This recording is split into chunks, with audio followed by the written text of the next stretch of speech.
Hola, muy buenas tardes. Estamos en desarrolloweb.com y Escuela IT. Estamos con Daniel Martínez. Hola, Daniel. Hola, muy buenas tardes a todos. ¿Qué tal, Miguel? Muy buenas tardes. Pues perfecto. Muchas gracias de nuevo por venirte aquí a las sesiones en desarrolloweb.com.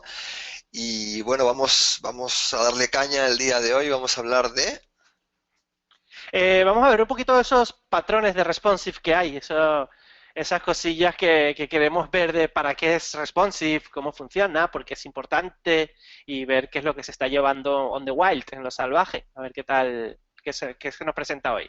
Veremos un montón de ejemplos, veremos lo que vamos a aprender en un curso que empieza ya mañana y ir por allí un poco por las ramas del responsive. Fantástico. Pues bueno, todo tuyo. Muchas gracias una vez más. Y así como muchas gracias a todos los que estáis por ahí. Los me gustas cuando este vídeo esté en YouTube y esas cosas, pues también nos vienen bien. Los agradecemos mucho. Y bueno, Daniel, ya estamos viendo ahí bonito mar. Sí, en realidad esto es el mar, esta es la costa australiana tomada, la foto es de la Estación Espacial Internacional. Lo que quería dejar un poco era esto que está aquí. Awards tiene un excelente artículo donde habla de las tendencias nuevas que hay en diseño en responsive. Hay una pequeña, ¿cómo se diría esto? Hay una pequeña, ¿cómo componentes, por decirlo así, de responsive, que no es, o sea, a mí me gustaría que vosotros me dijerais qué pensáis que es responsive, o sea, ¿por qué vosotros nos interesa esto el responsive? ¿Estáis aquí porque vamos a hablar de esto? Entonces, es eso, saber qué pensáis vosotros que es el responsive, para qué funciona el responsive. Entonces, una de las cosas que siempre suelen decirme cuando se pregunta, oye, ¿qué es responsive? Pues responsive es que la web se vea en todos los dispositivos. Eh, ¿Qué pasa si alguien es ciego? Pues ya no la ve, entonces responsive no sirve de nada. Pero en realidad sí, porque hoy en día, eso lo dijo Andy Clark hace, @malarkey, hace 2, 3 años ya, hace 3 años, fíjate, que no existía tal cosa como diseño web responsive, existía solamente diseño web. Y efectivamente, de eso se trata. Diseño web es cuando nosotros creamos esa parte de front de la web que tiene que verse o mostrar la información que requerimos en todos lados y para todo el mundo. Entonces eso nos hace a nosotros incluir un montón de ciertas subramas de lo que es el diseño web. Por ejemplo, algo que tiene que estar siempre muy presente cuando hacemos diseño web es la accesibilidad, ¿cierto? Todas nuestras webs deben ser accesibles para todo el mundo. Eso quiere decir que si soy ciego, debo poder acceder a ese contenido. Eso quiere decir que si soy daltónico, debo poder acceder a ese contenido. Eso quiere decir que si por alguna razón no puedo navegar con un teclado, y de hecho teníamos un alumno que trabajaba de esa manera, que funcionaba de esa manera, y él tiene que trabajar con un programa de voz, con el ordenador, tiene que ser capaz de acceder a todo el contenido. Esa parte de accesibilidad es muy importante en lo que es el diseño web de hoy. Y eso también forma parte de lo que es responsive, que en realidad es diseño web. Pero vamos a llamarle responsive, no pasa nada, para que veamos todo lo que implica esto. Entonces, aparte del responsive, una cosa nos va a llevar siempre a la otra. O sea, cuando tenemos nosotros hablamos de diseño web responsive, hablamos de accesibilidad. Si hablamos de accesibilidad, sí o sí tenemos que hablar de optimización, ¿cierto? No podemos hacer una web que pese 4 o 5 megas y que alguien en móvil no la pueda cargar. Estamos evitando que acceda a la web. Accesibilidad, accede a la web, porque no. Por ahí viene todo esto. Entonces, siempre hay que tener en cuenta que nosotros cuando hacemos una web queremos captar usuarios, ¿vale? Para alguna más razón o para otra, pero nunca podemos, o sea, pero no vamos a captar usuarios que no sean usuarios. Como un usuario no es usuario, un usuario no es un usuario cuando no puede acceder al contenido de la web. Ya sea un botón de darte de alta, ya sea un botón de déjanos tu email, ya sea un botón de comprar, ya sea un botón de mira la información que he preparado para ti, qué bonita, ya sea un botón de mira mis fotos, o ya sean las fotos, etcétera, etcétera. El contenido. Nosotros hacemos una web porque queremos simplemente mostrar el contenido. Entonces, si la persona no puede acceder allí, estamos perdiendo contenido. Si una persona no puede acceder desde un móvil, llamémoslo móvil, pero si en realidad móvil suele ser lento porque es 4G, pero si habéis ido a un hotel, sabéis lo que es el infierno de la conexión web. O sea, estar en un hotel es cuando tú te acuerdas de toda la gente que pensó en optimización y darle las gracias. Hostia, me cargué esta web sin cargarme 14 librerías de JavaScript, me carga sin yo tener que esperar a que cargue todo el JavaScript, me cargan porque las imágenes están optimizadas y carga rápido, a pesar de que tengo esos 13K que me suelen dar en un hotel de conexión, me carga la web. Eso se agradece. De verdad eso se agradece mucho y además soy un usuario que puedo comprar porque necesito algo urgente y tu web me carga rápido y lo compro. O soy un usuario que está aburrido de meter y me doy de alta en tu web mientras estoy procrastinando y viendo lo que necesito ver, lo que quiero ver.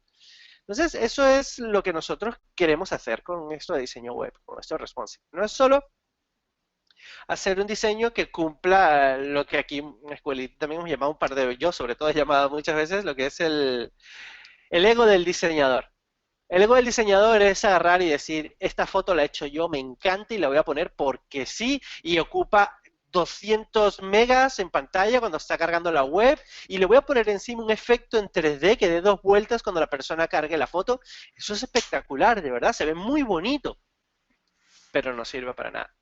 Sirve a lo mejor para atraer a alguien que tenga a lo mejor en casa 200 megas de conexión, que vaya muy rápido, etcétera, etcétera. A lo mejor allí sí sirve, pero a lo mejor en un móvil no. A lo mejor alguien que esté en una red Wi-Fi no, porque en lo que te está cargando la imagen y esa imagen va a mantener retenido a lo mejor el resto de imágenes que puede cargar en la web, no. Si tenemos un montón de peticiones al servidor, pues no va a cargar. Entonces, obviamente hoy en día responsive no solamente hacer que la web se vea bien en los diferentes dispositivos y resoluciones, es que la web cargue, que el contenido se muestre. Y, no, y ese contenido que se muestre no lo limita únicamente a esto, el contenido también tiene su parte de diseño. O sea, esta parte de lo que es el contenido que se vea también depende mucho del diseño. Yo no estoy diciendo que el diseñador sea inútil. Él es profesor de aquí también, de Escuela IT, y no, para nada me da miedo decir que es uno de los mejores, si no el único, diseñador web con el que he trabajado.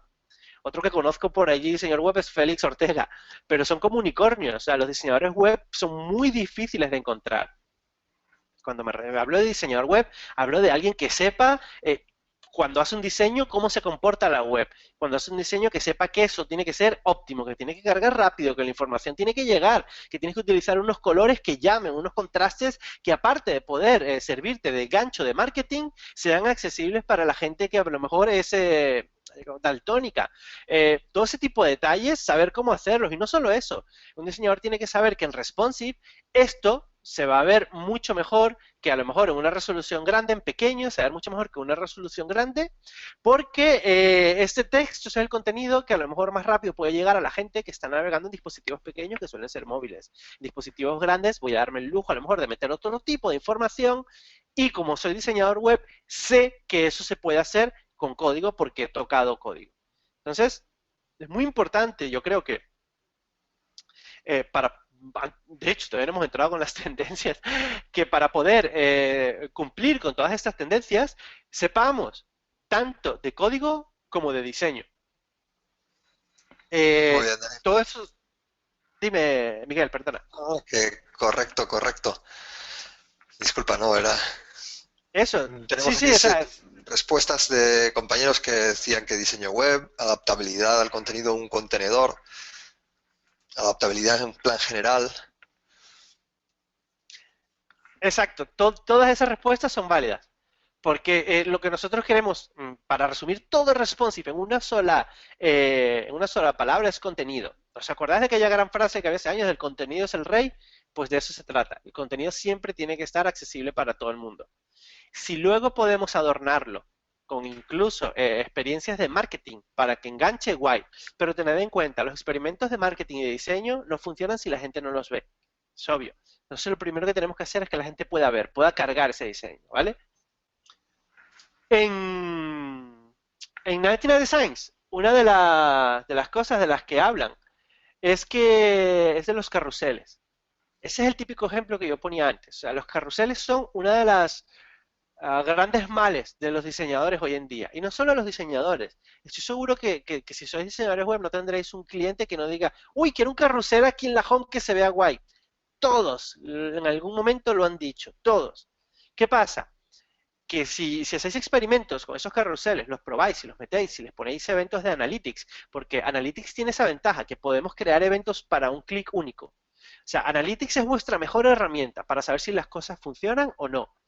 Y en responsive, no solo responsive, diseño web, Analytics es, en mi opinión, una de las del día a día de lo que tenemos que hacer. Vamos a ver un momento, porque sí que me gustaría mostraros un poco cómo tenemos organizado cierto contenido nosotros en Analytics para que veáis cómo problema de seguridad, volver a cargar. ¿Cómo lo podemos hacer? Estas son varias de las web que, como veis, Analytics no te limita no solo a la web, de hecho no te limita ni siquiera a un solo código en la web. Esperar un segundo. Tengo que añadir otra cuenta porque lo tengo con otra cuenta. Añadir otra cuenta. ¿Te paso una pregunta mientras tanto? Sí, claro, claro. Nos dice Johnny que si la única manera de filtrar en responsive es por anchos altos y tipo de dispositivo. Lo pregunta porque porque con esto aún no conoce la velocidad de conexión. A lo que voy, quisiera poder hacer esto. Si tienes una buena velocidad, te muestra una web completa, si no, te muestra una web resumida.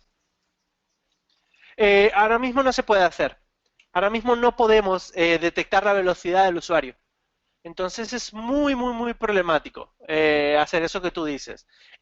Lamentablemente lo mejor es ir por siempre ha sido una discusión lo que tú dices, pero lo mejor siempre ha sido ir por lo seguro e intentar que todo el mundo pueda verla.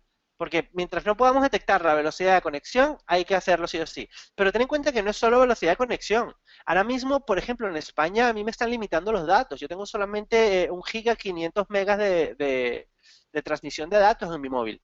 Entonces, si tú me cargas mucho contenido, te vas a consumir mis datos, aunque carguen rápido, ¿sabes? 1 mega es 1 mega, cargue rápido, cargue despacio. Entonces, ese es otro motivo por el cual no nos apresura mucho el intentar saber la conexión del usuario, porque aún queda el problema de transmisión de datos, ¿vale? Creo que hay más preguntillas por ahí, Miguel, Sí, o... de acuerdo. Aunque lo muestre, no, esto es un comentario de Rafael que dice, aunque lo muestres con números, el cliente siempre va a querer un slider en la home. ¿Qué recomiendas? Bueno, no sé si tienes algún comentario ahí. Sí, porque la verdad es que no lo va a querer siempre. Hasta que cuando le mostramos los números es cuando no lo va a querer. ¿Por qué? Porque es su producto. Él está perdiendo ventas con eso. Entonces, cuando le estamos diciendo todo lo que pierde, ¿por qué? Porque tiene 2 imágenes más que pesan 300K cada una, que hace que mucha gente se vaya, y cuando vea que el rebote es menor al quitar el slider y dejar una imagen fija, que encima los segundos 2 sliders convierten cero, todos mis clientes la verdad han tenido un poquito de cabeza de saber qué es lo mejor para su producto y decir, vale, eliminemos el slider. Llevas razón, Daniel. Ha costado 6 meses de datos de Analytics para que ellos lo vean, pero al final lo han entendido, es su producto, son ellos los que quieren vender más. ¿Qué recomiendas para realizar diseño responsive y accesible para todos y de fácil carga de contenidos? Eh, pues lo primero, usar la cabeza. Usar la cabeza en el sentido de que tenemos que saber que la información es lo principal. Y en segundo lugar, no en segundo lugar, pero tenemos que hacer un diseño que sea acorde con esa información que queremos mostrar. Entonces, los elementos decorativos molan siempre y cuando no interfieran con todo ello. Entonces, esa es la base principal. Y luego, una de las cosas que a mí me encanta y que Miguel lo sabe, siempre he querido tener es un laboratorio de testeo. Algún día lo tendré y algún día veréis cómo que es tener todos los dispositivos posibles e ir probando en ellos. En el dispositivo la experiencia es totalmente diferente que como la podamos tener en el escritorio, como la podamos tener reduciendo la pantalla. El dispositivo carga ciertas cosas que en el escritorio no la vemos, o al revés, no carga ciertas cosas que en el escritorio vemos, todo ello. Entonces, mientras una colección más grande de dispositivos podamos tener, guay. De momento lo que nos queda es irnos al MediaMarkt, cargar nuestra web en todos los móviles que vayamos viendo, anda, se ve bien, se ve bien, se ve bien, e ir así poco a poco, ¿vale? De acuerdo. Hoy también hay una cosa que sería una buena recomendación, está en el curso, en el taller de responsive que vamos a realizar a partir de mañana. Y permíteme un momento, Daniel, en el chat te dejo un link a un tweet que si hacen un retweet antes de terminar esta sesión vamos a dar el ganador de un sorteo, una plaza en el curso o en el taller de responsive que vas a realizar a partir de mañana. Ah, guay. Hay un proyecto, mientras haces eso, yo les voy explicando aquí, hay un proyecto muy bonito que se llama A11Y Project, ¿vale? Es un proyecto de accesibilidad. O sea, es comunitario, esto lo ha hecho la comunidad, no lo ha hecho una persona y nadie. Entonces, aquí han hecho un montón de cómo hacer cosas, ¿vale? Cómo hacer elementos, cómo fabricar elementos, que usar, todo ello, para la navegación, para la accesibilidad, perdón, para respetar siempre la accesibilidad. Los rol, por ejemplo, mitos, testeos rápidos, tips, todo ello lo tenemos aquí. La verdad es que es una web bastante práctica para todo lo que queráis aprender un poco más de accesibilidad. Ahí lo tenemos. Miguel, me has puesto el link. ¿Quieres que lo publique yo por Sí, Twitter o algo? bueno, muéstralo ahí de momento, exactamente, y ahora lo mandamos por Twitter y os dejo yo también el enlace aquí para todo el mundo, para que Voy a también podáis retuitear, a ver entrar si... de una manera fácil. Si no, a través de A ver si... Twitter, Escuelite, y una vez dentro de Escuelite, encontráis, debe ser el último tweet.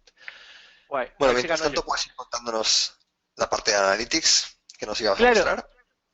sí, es una de las cosas más importantes. O sea, por ejemplo, eh, aquí en Analytics, como veis, esto es la misma web, pero tenemos cargados 3 códigos diferentes de Analytics. Google te permite hasta 50 códigos diferentes de Analytics. Úsalos. No los 50, claro, pero aprende a usarlos. Aquí tenemos nosotros todos los datos del sitio web. O sea, esto siempre está cargado. Esto me dice el comportamiento de todo el mundo. Y aquí me dice el comportamiento de la gente que está logada y el comportamiento de la gente que no está logada. Entonces yo puedo ver exactamente cómo funcionan todos ellos. Y no solo eso, yo puedo ver, por ejemplo, crearme mis propios objetivos, ¿vale? Vamos a verlos aquí. No, experimentos que sirven para hacer test A/B. Ay, vaya, no tengo ninguno creado. Pensé que tendría alguno. Vamos a buscar en otro lado, a ver. Aquí. Los experimentos son como, no sé si lo habéis oído, son los test A/B. Son los test A/B que podemos hacer para ver qué cambio de verdad mejora o empeora la web. Por ejemplo, si vosotros decís que la navegación la preferís en vez de arriba, abajo, vosotros agarráis y creáis una web con la navegación arriba, otra con la navegación abajo, y le vais a decir a Google, lo hace directamente con un pequeño script: Google, estas son mis 2 páginas de experimento, y Google te va a dividir durante una semana o el tiempo que tú le digas el tráfico en dos, uno que va por un lado y otro que va para el otro. Y así tú puedes ver cuál de las dos utilizó más la navegación. Entonces, estos experimentos de Analytics son bastante interesantes y útiles para poder probar qué vamos haciendo y qué no, qué locuras estamos inventando y cuáles no. Entonces, objetivos, vamos a ver, visión general.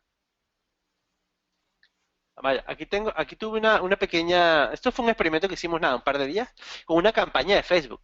Y logramos un objetivo. El objetivo era que fuera esas URLs que veis ahí abajo.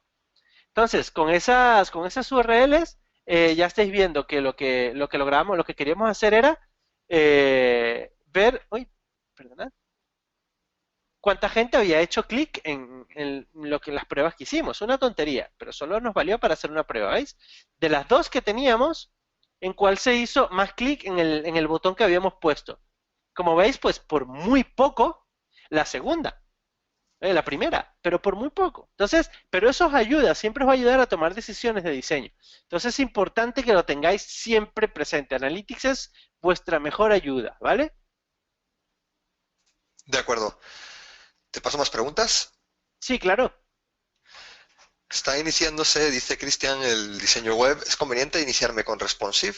O quizás, lógicamente sí, porque es necesario, absolutamente necesario, pero quizás a lo mejor la replanteamos, si quieres, sería cuáles son los conocimientos necesarios de base que necesitas para poder empezar con responsive con buen pie.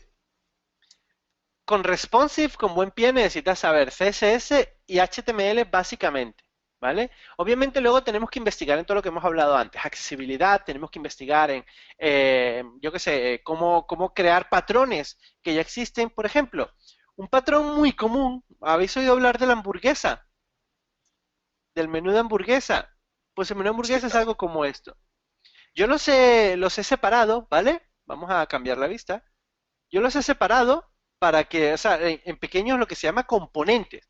Lo he separado en componentes para poder reutilizarlo. O sea, por ejemplo, cuando yo quiero implementar esto en una web, me vengo aquí a CodePen, agarro, copio y pego. Y ya está. Eso es lo que se llama separar por componentes. Separar por componentes es muy importante a la hora de hacer diseño web. Tened en cuenta que tenemos dos variantes, por decirlo así, a la hora de hacer el diseño web. Una, lo que queremos que salga y otra es cómo queremos que salga. ¿Qué es esto? El código que nosotros hagamos debe ser súper, debe responder a las necesidades que tenemos en la web, ¿vale? Accesible, responsive, ligero, bla, bla, bla, bla. Pero aparte de eso, nos debe permitir poder seguir trabajando con él. Escalable, entendible, ordenado. O sea, esas dos partes son muy importantes. Creedme, no van a ser pocas las veces que reviséis un proyecto que tocasteis hace año y medio y digáis, ¿qué he hecho aquí? Eso os va a pasar muchísimo, me ha pasado, nos pasa a todos muchísimo. Entonces es importante que tengamos una estructura modelada, bastante bien organizada de todo el CSS, que es el código, y el JavaScript, que es el código que más vamos a tener aquí, ¿vale? Y es un poco lo que yo suelo hacer. Esta herramienta se llama CodePen, os lo voy a poner allí por si no la tenéis, si habéis estado conmigo antes, segurísimo que sí la tenemos, ¿vale? CodePen funciona para yo poder crear esto, pequeños trozos de HTML y de CSS que funcionan de una manera o de otra. Y como veis, yo tengo aquí mi HTML y cómo funciona. Este patrón yo lo utilizo mucho en resoluciones pequeñas. Esto es lo que se llama el menú de hamburguesa. Yo le doy clic y me sale el menú. Esto es un poco uno de los patrones más utilizados. Hay una pequeña discusión, ¿vale? Si se debería aparecer estas tres líneas o sencillamente decir la palabra menú. ¿Vale? Entonces, esto es lo que todavía no sabemos del todo si queremos que funcione o sabemos cuál hacer de ellas. ¿Vale? Como veis, bueno, habría que modificar un poco si hacemos una palabra menú, pero no importa, para que veáis qué fácil es. Ah, vaya por Dios. Vale, pues nada, esto es para poner un ejemplo. ¿Veis? Aquí lo tengo. Entonces, estos patrones, eso es lo que se llama un patrón. ¿Por qué? Porque en diseño se utiliza muchísimo, ¿vale? O sea, se suele hacer bastante todo lo que es este tipo de navegación, pero no solo esto, hay más cosas, hay más patrones que yo me he ido guardando que sé que me sirven más adelante. Vamos a ver si me carga, porque la verdad es que esta lo veo un poco lento hoy. Dame un segundo para ver mis públicos. Para buscaros uno de los que siempre utilizo. Por ejemplo, no, este no. ¿Tiene nombre este? No, no lo tiene. Hay otra cosa que también estoy trabajando en mejorar. Siempre intento mejorarlo, ¿vale? Pero por ejemplo, este que tengo aquí son radio buttons. Estos son radio buttons, como veis. Nada, la parte visual me da igual. Yo puedo hacer que eso, en vez de aparecer esto, aparezca un botón hundido, un botón separado, yo qué sé. Pero lo interesante es que son radio buttons que funcionan de una manera visual y diferente a los radio buttons, porque sin CSS tendríamos solamente simples radios button, ¿veis? Pero con CSS ya ellos se ven mucho más bonitos y mucho más guays, ¿vale? Muy Entonces, interesante, sí. sí, claro, pero es lo que os digo, yo esto, cada vez que necesito unos radio button, ya los copio de aquí. Entonces, eso es lo que vamos utilizando nosotros, lo que yo voy utilizando como componentes poco a poco. Este es otro que utilizo mucho, aunque he de reconocer que cada vez lo modifico más. Aquí no está la última versión, pero este es un grid, 1, 2, 3, 4, 5, 6, 6 elementos de un grid. Entonces, es tan fácil como yo decir, este quiero que mida 3 y me mide 3 espacios. ¿Veis? Ya tengo un grid hecho con Flexbox. Yo lo que hago es copiar este CSS para mi sitio web y lo tengo allí. Esa modularización me ayuda a mí a que sea mucho más fácil trabajar. Obviamente yo no lo tengo todo en CodePen. Yo lo tengo un poco en esa guía de estilo de las que os hablaba antes. Os voy a poner el link por si os interesa. Ah, mira, ya le habéis forqueado un par de vosotros. Vale, yo aquí tengo una guía de estilos donde, como veis, el HTML, no el CSS, el HTML está separado. Es muy importante organizar el código. El HTML está separado en el index, una plantilla que va a cubrir todos, y mis diferentes includes, botones, formularios, navegación, tablas, textura, tipografía, ahí los voy metiendo todos, ¿vale? Y eso luego me funciona como yo quiero que se vea, yo quiero que estén allí todos los elementos. Librerías y el CSS, gracias a los preprocesadores, igual. Los preprocesadores me permiten a mí también tener el CSS bien organizado. Abstracciones, por ejemplo, botones, fonticon, grid, paginación, texturas. En este pequeño archivo de abstracciones tengo float left, float right, align left, align right, todas esas clases que puedo ir reutilizando, ¿vale? Base de elementos, los elementos son todos los elementos HTML que ya tengo, ¿cómo se dice? Definidos por defecto. Eso es código organizado, ¿vale? Todos estos códigos organizados hay que tenerlos bastante bien, organizados, bien ubicados para poder saber cómo utilizarlos y para yo poder modificar a lo mejor solo los checkboxes sin modificar el resto de la web, ¿vale? Esa parte de código también forma parte del diseño web. Esa organización también forma parte del diseño web. Es verdad, te había dicho checkbox, es radio button. Iba a comentarte eso. Son radio buttons, no, efectivamente. No, y además, Daniel, si tienes tiempo y ganas, sobre todo tiempo, imagino, porque ganas seguro que siempre aprender cosas nuevas, el tema de Web Components te ayuda muy bien para organizar justamente este tipo de componentes que nos estás mostrando tú y tenerlos bien a mano para poder reutilizarlos de una manera hiper rápida. Claro, me hablas por ejemplo de, ¿cómo se llama? De Polymer, ¿cierto? Sí, efectivamente. Claro. A mí yo he de decir que hasta ahora, obviamente todo esto va por necesidades. Y a mí hasta ahora Polymer no me ha hecho falta porque yo me he creado esta misma mini librería mía de componentes. ¿Por qué me gusta? Porque yo tengo, no es una guerra para nada, pero yo tengo las librerías hay que conocerlas, está muy claro. Por ejemplo, yo Polymer le he dado un par de vueltas y me gusta cómo funciona, mucho, ¿vale? Le encuentro ciertos pequeños, no detalles, no tiene nada que ver con Polymer, tiene que ver conmigo. O sea, es como le decíamos a nuestros novios y novias antes, no eres tú, soy yo. Que lo que ocurre es que yo trabajo de una manera que no me gusta cambiarla. O sea, mi manera de trabajar es bastante adaptada a mi, sobre todo funcional con lo que es mi manera de trabajar código, ¿vale? Entonces, de momento, yo no estoy ajustando Polymer a esa manera de trabajar, sino que ajusto mis propios componentes.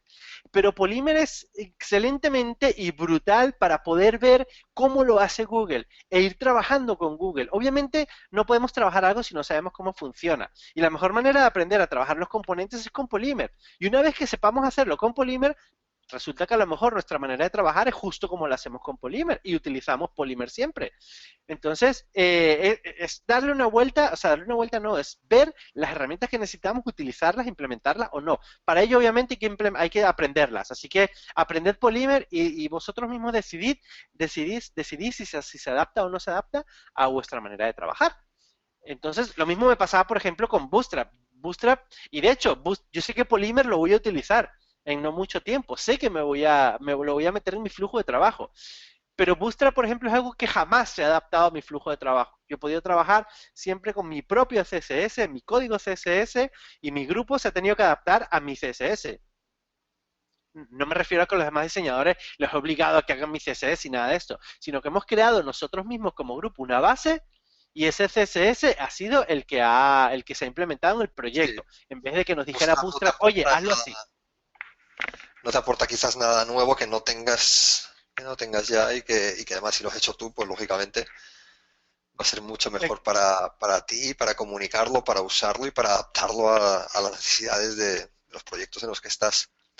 Oye, Exacto. volviendo, ¿quieres que te pase preguntas por aquí? Es un poco Sí, sí, de sí, aquí y de adelante. allá, ¿no? Sé, no llevan... No pasa nada, luego ya retomo Yo. yo el... Responsinator, ¿qué opinamos de ese tipo de herramientas? Responsinator.com. Responsinator. Creo que Responsinator es para ver las webs, ¿cierto? Vamos a Es ver. que no te lo sé decir ahora mismo. Vamos a verlo. Sí, yo creo que Responsinator era para ver eso, es para verlo, ¿ves? Está guay. Responsinators son buenas herramientas para ir viendo el diseño, ¿vale? Lo diré y lo repetiré siempre. Es mejor verla en el dispositivo. No tenemos la opción de verla en el dispositivo, no pasa nada. Usamos Responsinator, ¿vale? Pero si podemos verlas en el dispositivo, siempre es mejor en el dispositivo. Y en el dispositivo es como nosotros de verdad sabremos cómo se ve. Porque esto me dice aquí esto, y yo de verdad, yo sé, porque lo he probado, que en el iPhone 5 en Portrait, esta imagen se descuadra, se baja y queda mal. Entonces, esas son cosas que solo se ven en el iPhone, ¿ves? Esto más o menos se ve así en el iPhone 5 también. Tiene ese pequeño defecto. No hace falta poner las que hay en mi web. Entonces, está guay, bien, sirve para hacernos una idea, pero por ejemplo, si hay algún elemento que, digamos, cuando queríamos utilizar el require de los elementos input, a veces el Safari, únicamente el Safari en iPhone, no lo tomaba en cuenta. Entonces, para mí la web estaba bien. Hasta que la probaba en Safari en iPhone me da cuenta que el require no funciona y el usuario accede a lo que hace el formulario sin yo darle permiso. Entonces, eso es un poco el problema que solemos tener con esto. Valen para una idea, pero no es el veredicto final, ¿vale? ¿Qué De más tienes acuerdo, por ahí, Miguel Ángel? bastantes cosas. Bueno, nos preguntaba si CodePen es gratuito. Efectivamente es gratuito. Tiene cuentas premium, pero bueno, es gratuito. Exacto. De Lo que acuerdo. me preguntabas ¿Qué antes de GitHub. GitHub yo tengo aquí todo el proyecto. Está todo aquí en GitHub, ¿vale? No sé si os he puesto el link. Os lo pongo por si acaso. Pero GitHub es una herramienta donde todo el mundo guarda todos sus proyectos, y yo los tengo y la mayoría son públicos, otros como estos, por ejemplo, son privados porque son de mi trabajo, pero como veis, todas las cosillas que yo hago para la comunidad aquí son públicas, las podéis agarrar, utilizar, destrozar. ¿Cómo? Si agarráis, por ejemplo, esto, el framework mío, podéis darle lo que se llama un fork. Y un fork quiere decir que os lo copiáis a vuestra cuenta de CodePen y lo bajáis y lo hacéis. En Escuelite creo que hay un par de cursos muy Nuestra bonitos cuenta de de, Git. de Git, exacto. Bueno, tenés la cuenta de Git de Escuelite, mira, aquí la tengo yo también. Ja, ja, ja. Aquí está la cuenta de Git de Escuelite, aquí está incluso, ya Miguel abrió hoy un Está vacío, pero repositorio que se llama iremos colocando ahí los ejemplos. para el curso de Polymer, ¿vale? Y aquí está otro para las herramientas front. Entonces, todo esto es manera de publicar el código de manera ordenada, ¿vale? Está muy bien, porque podemos ver un poco todo ¿cómo se llama? Todo lo que en realidad se va haciendo en ese proyecto y llevar un control bastante estricto de lo que se hace y así saber qué se hace, ¿vale? Como De habéis acuerdo. visto, hemos dedicado más tiempo a organizar código, que a hacerlo, o sea, o que a ver cómo queda, para que veáis la importancia de esto. Es muy importante tener el código organizadito y entendible y legible, ¿vale? ¿Qué opinas de herramientas como Adobe Muse o herramientas de ese estilo? Nada. No, no las recomiendo, no las recomiendo porque sinceramente lo que queremos es aprender a trabajar. O sea, queremos aprender a hacer esto, ¿no? Y esas herramientas no nos ayudan a aprender a hacer esto. Y obviamente, si no sabemos hacer esto y dejamos que Adobe Muse sea el que lo haga, pues ya salimos con mal pie, ¿vale? Oscar nos pregunta qué opinas de las tablets responsive para mostrar reportes ejecutivos responsive. No sé exactamente a qué se refiere. ¿Qué opino o cómo hacerla o cómo se haría? Opinión te ha pedido, sí. A ver, ¿dónde? Ay, no leí la pregunta. Bueno, tablas responsive es un lío. No es tan lío como os creéis, pero es un lío. Mirad este ejemplo. Vamos a crear. Mira qué bonito es CodePen, ¿eh? Me sirve a mí para yo crear código aquí. Bien guay. Voy a cambiar el view. Vamos a poner este view, si no os importa, ¿vale? Yo tengo aquí una tabla, ¿vale? Table. Y dentro de table voy a decir que tengo un tr, tres trs, tres columnas. Y dentro de cada una de ellas tengo cuatro td, ¿vale? Perdón, td por 4. Y dentro de cada td voy a poner ítem, ¿vale? Aquí están. Lo primero es table en el CSS, vamos a poner un width de 100%, ¿vale? ¿Veis? Un width de 100%, perfecto. Luego tenemos que al tr, vamos a ponerle un border, un background color, de mi color favorito, pink. Ahí está, pink, ¿vale? Si esto lo hacemos así, como veis, esto pues no es responsive. Cuando hay muchas, ¿vale? no se vuelven responsive. Pero nosotros podemos, de alguna manera, ¿vale? Hacer que esto sí que sea, en cierto modo, responsive. ¿Cómo? Pues nosotros podemos decirle al TR, tengo varias TRs, tengo varias TRs. TR, TR, TR, muy bien. Nosotros podemos decirle, por ejemplo, al TD, el TD tiene un display por defecto, que es display table cell. Pero si yo le digo aquí que sea un display block, ¿veis? ¿Ya los veis separados? ¿Cierto? ¿Qué ocurre? Que el display block no solo puede ir así. Vamos a hacerlo en un breakpoint, ¿vale? O sea, media, all, and min width a 600 píxeles. Ay, Punto y coma. sí, ya lo vi. Es que tengo tiempo trabajando con Windows y cuando cambias de teclado, Qué locura. ya. ¿Ves? Aquí tengo. mm, Vamos a ir al revés. ¿Vale? Fuera display block. Y cuando llegamos a 600 píxeles, te dé display table cell, que es el que trae por defecto. ¿Vale? Eso quiere decir que, como veis, ¿veis? Sí, Eso es una manera muy simple de tratar las tablas responsive. Bastante simple. Porque, como veis, vamos a ver, se puede mejorar esto, pero es una pequeña para que veáis cómo en responsive podemos trabajar con tablas sin meter jQuery, sin empezar a meter plugins ni nada por el estilo. Una sola línea de CSS. ¿Vale? Técnicamente con una sola línea ya yo estoy cambiando el comportamiento de la tabla. ¿Lo veis? Eso es lo que nosotros intentamos llegar. ¿Por qué? Porque aunque responsive sea basado en optimización, basado en no solo optimización, en accesibilidad, en todo ello, el código también tiene que ser súper limpio y pequeño. En vez de meter un montón de librerías de script y todo ello, que además van a cargar un poco más de código, acá lo tenemos arreglado con una sola línea. Display block, una encima de la otra. Luego, cuando se agranda la resolución, pues ya lo tenemos como una tabla normal. Pero esa manera de mostrar datos tabulados es bastante interesante. Además, yo la aprendí hace no mucho y me parece, la implementamos en una web que estamos haciendo y la verdad es que nos ha salido bastante bien, ¿vale? de acuerdo. Yesmi dice que le habían comentado que Bootstrap para iniciar a aprender webs responsive le ahorra tiempo. ¿Le puedes dar? Sí, pero el MOOC también te ahorra tiempo, lo dicho, no aprendemos nada utilizándolos, ¿vale? Y para responsive técnicamente tampoco. Bootstrap tiene ciertos patrones implementados. Ten en cuenta que Bootstrap no es un framework, Bootstrap es un conjunto de patrones, y lo dicen ellos mismos. Nosotros somos un conjunto de patrones. Está muy guay porque esos patrones tienen, por ejemplo, ya lo de la navegación que tenía yo allí, ya lo tienen implementado, no así igual, ellos tienen el suyo propio, pero ellos juegan con eso. ¿Qué pasa? Que tú al final no haces nada, no haces ningún código. Y por experiencia se hace poco también de diseño. Las webs de Bootstrap casi todas ellas se parecen. Entonces se pueden determinar, yo creo que el 60-70% de ellas se puede determinar que son Bootstrap. ¿Un diseño responsive consume menos datos en un celular que una aplicación nativa? Le pregunta Eh, Rolando. no, obviamente no, porque una aplicación nativa pues tiene, a lo mejor esa es la única ventaja, que ya te la descargas y ya está en el móvil.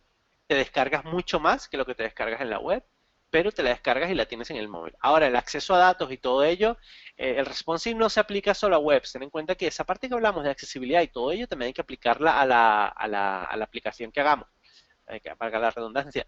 Entonces, es muy importante que cuando hagamos una aplicación también tomemos esos principios del responsive. No solo que se vean en resoluciones, sino que accesibilidad, carga, que los datos que vas a cargar no sean mucho más de los necesarios, etcétera, etcétera, ¿vale? De acuerdo. Bueno, estoy aquí seleccionando algunas preguntas. Mm, Algunos. Bueno, sigue un poquito para adelante ahora, enseguida que vale, tengo muy yo bien. un poco de orden, te las paso, ¿vale? Perfecto. Que Pues tengo nada, mucho material. no te preocupes, ahora luego hacemos una sesión ahí de preguntas ahora en 10 minutitos. Entonces, una de las cosas importantes que tenemos que tener muy en cuenta es esos patrones, ¿vale? Por ejemplo, ya habéis visto, yo tengo esto aquí creado para las tablas, y mis tablas son No son perfectas, pero la base está allí. Esa base yo la puedo reutilizar. Yo la agarro y la utilizo en cualquier proyecto. Para los que me habláis de Bootstrap, si yo esta tabla, este código, lo meto en un archivo de CSS, ya lo tengo.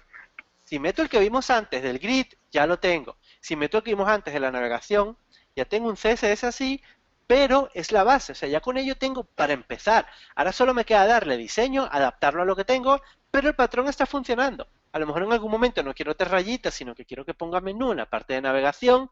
A lo mejor en algún momento no quiero que las tablas salgan así, sino que tengan un título, etcétera, etcétera. Pero son detalles. La base ya la tenemos creada. Es muy importante que tengamos las bases creadas de todo lo que vayamos a hacer. Eso se hace como sabiendo lo que queremos hacer. La parte de prototipado, la parte de, de layout, la parte de sketch es muy importante. Yo siempre lo hemos visto más de una vez aquí en Escuela IT, yo siempre he dicho que creo que el mejor proceso para hacer una web es una reunión de 2, 3 horas con el cliente tomando pequeños componentes que él quiera hacer. Oye, yo quiero que mi web, necesito que mi web tenga un formulario de registro, necesito que mi web tenga un formulario para captar los emails, necesito que mi web tenga una pequeña imagen donde se vea el proceso en 3 pasos rápidos, también necesito luego mostrar los productos debajo, todo ello es súper importante que lo tengamos escrito en papel y lápiz, no hace falta una herramienta para ello. Cuando nosotros tenemos eso escrito en papel y lápiz, nosotros lo que hacemos es maquetarlo en papel y lápiz. Nosotros venimos en papel y lápiz y lo que hacemos es decir, vale, si quieres un formulario de registro, lo vamos a poner al final. ¿Qué es más importante, el formulario de registro o tener la newsletter? O que el email, el cliente, el usuario nos deje el email para la newsletter. Lo que discutáis y la conclusión a la que lleguéis, tu cliente y tú, ¿vale? Va a ser lo que va. Si hacéis eso, os vais a ahorrar todo ese montón de cambios que seguramente estamos acostumbrados a hacer cuando cuando hacemos una web. Uy, pero es que el formulario de registro no se ve. Ya lo sé. ¿Por qué? Porque dijimos cuando nos reunimos que era secundario. Lo importante en realidad es la navegación. Entonces, perdón, el email de la newsletter. Entonces nosotros necesitamos que el email de la newsletter esté a la vista. Lamentablemente tenemos limitación de espacio. No podemos dejar uno sobre otro todo para que se vea allí que no se puede, porque la física nos dice que dos elementos no pueden ocupar el mismo espacio en el mismo tiempo. Entonces, eso hay que hacérselo entender al cliente. Básicamente lo que queremos es que el cliente nos dé sus prioridades o llegar nosotros a asesorarle en cuáles son sus prioridades, agarrar esas prioridades y convertirlas en un pequeño maquetación, una pequeño esquema en un lápiz y papel. Una vez que tengamos ese esquema en lápiz y papel, ya podemos empezar a hacer CSS por medio de, ¿cómo se llama eso? Código, complemento de código. Pero quería buscar una hoja para mostraros un momento cómo no tengo ninguna. Dadme un segundo, voy a buscar una hoja. Bueno, está un poco, la encontré por ahí por el suelo, pero no importa. Yo lo que suelo hacer, para que veáis un poco lo fácil que es, lo suelo hacer con Diego. Yo tengo esta hoja, ¿vale? Esta hoja yo lo que hago es doblarla en 3 partes, ¿vale? Mirad, la doblo por el medio, está doblada por el medio, y la doblo luego, otra vez, acá. Yo lo que hago es una maquetación, acá, le dibujo cómo se podría quedar en móvil, ¿vale? Acá le dibujo cómo podría quedar en tablet. Y acá le dibujo cómo podría quedar en desktop. ¿Vale? Entonces yo hago todo eso aquí en un papel con él, bastante simple, bastante rápido, y ya tengo la mitad del trabajo hecho. ¿Por qué la mitad del trabajo hecho? Porque es un lío, la verdad, cuando nosotros llegamos y lo que hacemos es hacer cosas en código directamente, cuando el cliente luego nos va a pedir cambios por aquí, cambios por allá, que esto no nos vale, que queremos que esto sea aquí. No, vamos a poner en orden primero lo que queremos. Esa parte es muy importante a la hora de crear un desarrollo. Entonces, una vez que tengamos todo eso, bien, empezamos a hacer código, le mostramos prototipos, hay un montón de herramientas que las estaréis viendo con Joan para mostrar al cliente cosas más rápido, para poder maquetar vosotros más rápido, para hacer prototipado, todo eso es súper importante, pero sobre todo es muy importante tener eso, tener las ideas claras. Papel y lápiz vale para que tengamos las ideas claras. Y de hecho, es lo más simple, porque vamos haciéndolo con él allí y tenemos un papel y un lápiz para agarrarnos cuando nos diga, queremos cambio. Tú, acuérdate de esto. Esto lo hicimos por estas razones y estos motivos. ¿Has cambiado las razones y los motivos? ¿Has cambiado el objetivo de la web? No. ¿Ves? Sí. No jodemos. Ahí tenemos que, si han cambiado los objetivos de la web, obviamente ha cambiado casi todo el diseño. Es lo que ocurre, ¿vale? Pero bueno, eso es un poco lo que nosotros tenemos que intentar implementar. Orden, cordura y los patrones que vayamos a utilizar. No te oigo, Miguel. No sé si soy yo solo o los demás. Sí, disculpa. Entonces Vale. te decía Oscar que primero First Mobile y luego ir creciendo con las resoluciones. Claro, claro, claro. Si no hacemos eso, caemos en un pequeño problema, no ni tan pequeño, un problema muy grande. Lo expliqué, tenemos unos slides por allí que hice para un curso con Escuelité donde lo explicábamos, Brad Frost lo explicaba muy bien. Imaginaos un vaso de agua, un vaso, tal cual, ¿vale? Lo llenáis de agua, ¿vale? Si tenéis un vaso más grande, el agua va a caber. Y si tenéis una jarra, el agua va a seguir cabiendo, porque obviamente era lo que había aquí en el vaso pequeño, que eran, yo qué sé, 200 mililitros o por ahí. Sin embargo, si empezamos llenando la jarra, cuando queramos meter esa jarra en un vaso pequeño y luego en una taza, no nos va a caber. Más o menos algo se ocurre con el contenido, ¿vale? Incluso a la hora de pensar el contenido, empecemos desde pequeño, porque si el cliente va a saber, y nosotros también va a saber, de que la carga de contenido debe estar bien organizada de resoluciones pequeñas. ¿Qué es más difícil? De grande meter todo un montón así de contenido en algo así, o de algo así agarrar y ubicarlo en un espacio grande. Pues obviamente empezar desde pequeño hasta lo grande es un poco lo que más nos ayuda. De acuerdo. Pregunta por aquí Marcos si sería interesante declinarnos por el diseño fluido o adaptable. Me da igual, lo que prefieras, siempre y cuando sea ¿cómo se dice? El diseño basado en eso, en el contenido. Entonces, ahí lo que quieras. Yo utilizo una especie de mezcla de ellos. O sea, en algunos momentos es fluido, en otros adaptable. Mis breakpoints no es uno ni dos, son muchísimos. Pero es precisamente para que todo eso vaya comportándose como yo quiero en los momentos que quiero, según la resolución. ¿Te apoyas en SAS? Te pregunta Miguel Ángel. Sí, señor, muchísimo. De hecho, creo que podría vivir muy poco sin un preprocesador. ¿Puedes mostrar la página del taller? Más que nada para saber un poco cuáles son los contenidos, Daniel, que vas a ir viendo durante estas sesiones. Sí, sí, os explico. Vamos a hablar primero un poco de los problemas que hay con la maquetación de CSS, cómo CSS nos da por saco muchas veces. Y lo primero, vamos a entrar de lleno en materia. Vamos a ver media queries. Esto es para hombre. Vamos a ver media queries para ver cómo podemos nosotros reorganizar el contenido de nuestra web, ¿vale? Vamos a ver cómo separamos contenido de presentación, cómo maquetar eso que vimos antes, desde pequeño hasta más grande, ¿vale? Y luego vamos a ver detallitos como, por ejemplo, cómo implementar las unidades de medida con nuestro diseño, qué unidades son estas y cómo nos pueden ayudar de verdad, las imágenes, cómo hacerlas responsive, cómo hacerlas y cómo cargar. Responsive, recordad que no es solo el tamaño, hay un montón más de cosas hay que tener en cuenta. Detectar los dispositivos en el lado del servidor, eso se puede hacer. Vamos a ver algunas librerías de backend para hacer eso. Y vamos a ver cómo adaptamos todo esto a una guía de estilos, que es en realidad lo que queremos. Cómo trabajar todo esto en base a una guía de estilos, ¿vale? Pues con esto yo creo que más o menos estaríamos cerrando esta sesión. Bueno, ahí tenéis el Twitter de Daniel. Exacto, si tenéis preguntas por Twitter, adelante, ¿vale? Venga, Dejamos chicos, la nos grabación vemos por mañana. aquí.